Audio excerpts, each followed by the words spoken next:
What inspires you guys to work so hard at this stage? Right. Couldn't you just like take a nap? I don't want to work hard. Oh, You okay. don't. Okay, Great. hold on a second. Coming from the person that is literally in pre-production on her first Netflix show that she created is Wow. like, it's going to be the biggest comedy that Netflix is getting, but she would never say it. It's starring an A-list comedic actress. And of course she's like, oh yeah, I've just... announcement actually is coming out, I think right now, actually. It's 9:30 in the morning. Coming Oh out my right now. gosh, congratulations. Thank You're with you. us? I feel like that's such a like no. Yeah, hang No, we up. need to like shout this from the roof. That is No. so Like tell us amazing. about your show. Okay, I'll say because Erin won't. Okay, all right, Sarah. Erin she wrote and created a show. Steve Levitan, who created Modern Family, is executive Amazing. producing. Kristen Bell is starring. Oh my gosh. It's a very big deal. Yes. And Erin's kind of just like, that is the thing about Erin. She downplays everything in her life, which I guess is a good quality, but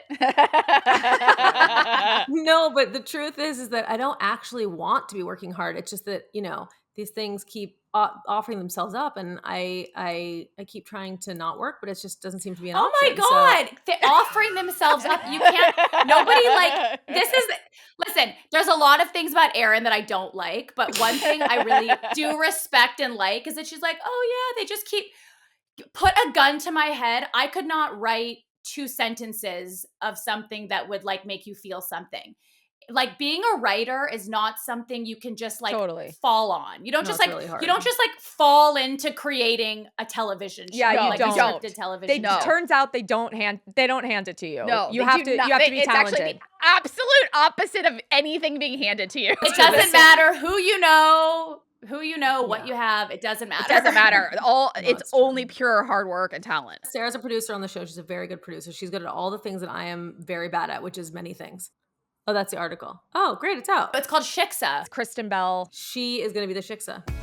Everyone thinks there's like a way to do something. You watch someone else's success in something and like, okay, I will mimic those steps. Yeah. But that doesn't work because most of the successes that we've had, I'm sure the building of your large business and selling it, it was like a series of mistakes and accidental things you were doing right that you didn't even know you were going to be doing right. And other people could do those That's same right, things totally. and it doesn't work. Like there's a synergy Right. you guys have. There's a branding that was really unique to the home edit that stood out that you can't tell someone to create. They can't go to business school and create that. It's an instinct. Well, people have tried. People have tried to Yeah, be people them. have And tried. it doesn't work because, of course. But people try to do what Erin and I do. They try to like Right. mimic our sort of on a smaller scale than like this like crazy, brand that you guys have built. But people try to create that same sort of like comedic thing, and it's like Yeah. it doesn't land because Yeah. it's like, why are you trying to be our sort of sense of humor your own with story. each other? Like go Just do your own thing. Yeah. Go do your own thing. That's right.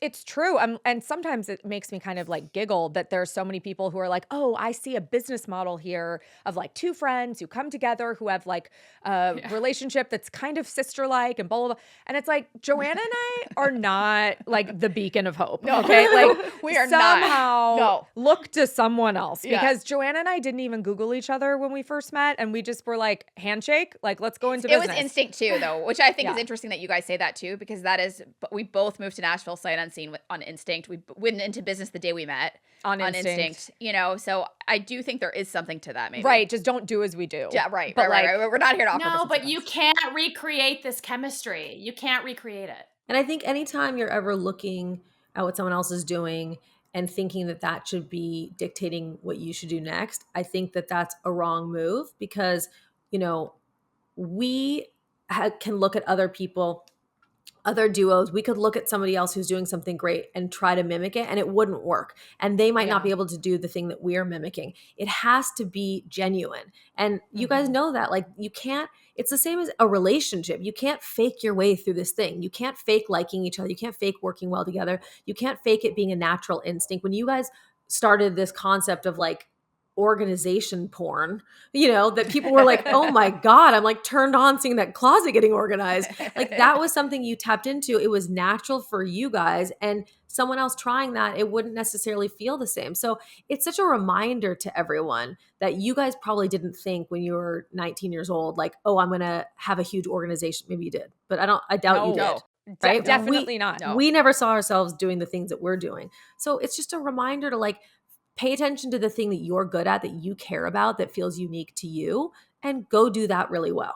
that is the advice we always give to people. Figure out what you do really well and do that. And that you it's like just- to do. Right. Because everything else is so hard.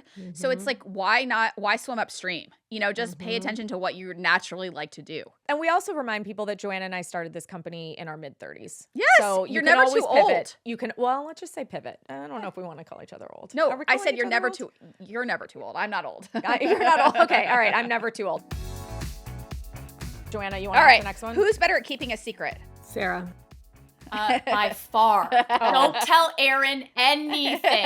Same. Don't tell her Same. anything. I'm Yeah. so not trustworthy. No. Like I will immediately, and even if I say I'll keep a secret, there are like 4 to 5 people that I don't count as She does telling. not count. Right. So I'm like, I will keep a secret minus those 5 people. yeah, and if So those 5 people say anything, then I can't that's help that. I can't do that. I can't Yeah. do anything about that. That's no. not. If I have something to tell her, I'm like, our friendship. I literally will tell her our friendship will end. she if you- literally has like a knife. to Yeah, my- I'm like, Clea, if you say one word, our The friendship will thing be is, over. is like, I'm not trying to betray people with real secrets. It's that I don't keep secrets and I tell everyone my personal business. So I forget Same. that other people aren't the same way. And so I actually really appreciate, someone could say to me like, you know, oh, I actually went out with that guy, but don't tell anyone. And I'm like, oh my God, thank you for saying don't tell anyone. Cause I would never think that that was a secret. Erin's like, hi, my name's Erin. I got a nose job. What's your name? I'm like, oh my God, That's how I no am. one cares. like how many people have I told I got my medical labs done yesterday? Anyone anyone on who will the listen. street. Anyone who will She was listen. giving like cholesterol numbers to anybody I that would walk literally by. did. I was like, "Aren't you proud that I got my LDL?" I tell everyone everything. That Yeah. everything is just such outward consumption that I don't Mhm. have any secrets. Like I am such an open book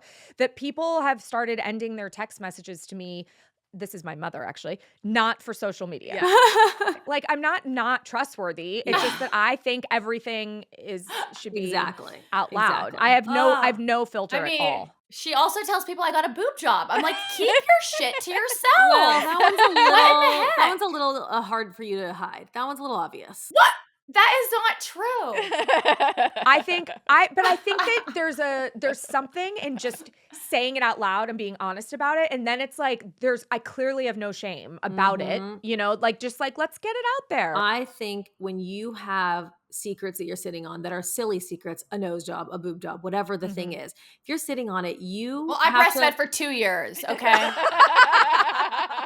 you My have to boobs are justify like it. empty sockets. You don't have to justify it. The point is that when you hide things, that means that if somebody ever you're always going to be vulnerable out in the world, that somebody could be like, wait, are your boobs real? They look great. And then all of a sudden you have to decide like, do I keep the lie up or do I let the person know the truth? And then You're I not lied allowed to to this ask person. people that anymore. I think you are. Anyway, I just You think can't that ask people about their plastic surgery.